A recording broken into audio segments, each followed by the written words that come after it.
समोसा कचोरी सोबत मिळणारी हलवाई स्टाईल लाल चटणी घरी बनवायची आहे, तेही फक्त 5 मिनिटात.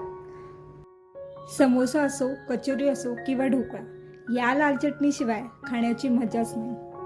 तुमचा विश्वास बसत नसेल, पण फक्त 3 साहित्यात ही चटणी 5 मिनिटात घरी तयार होते.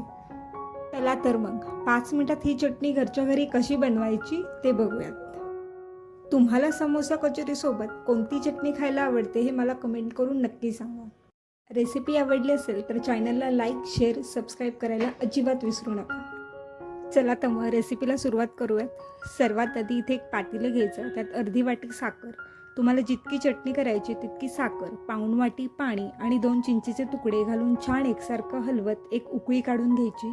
साखर खाली लागण्याची शक्यता असते, त्यामुळे हे पाणी हलवत राहायचं.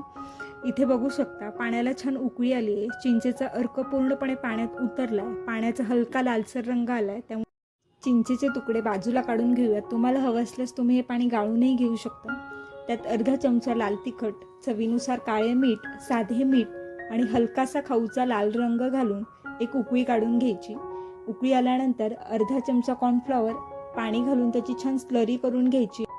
कॉर्नफ्लॉवरच्या स्लरीमुळे चटणीला छान थिकनेस येतो. तुम्ही कॉर्नफ्लॉवरची स्लरी नाही घातली तरी चालेल. चटणी एक 10 मिनटं उकळली तरी ती घट्टसर होते.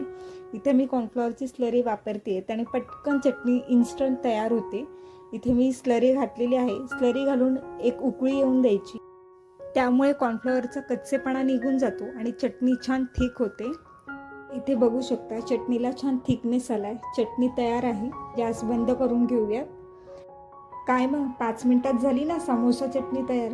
रेसिपी नक्की करून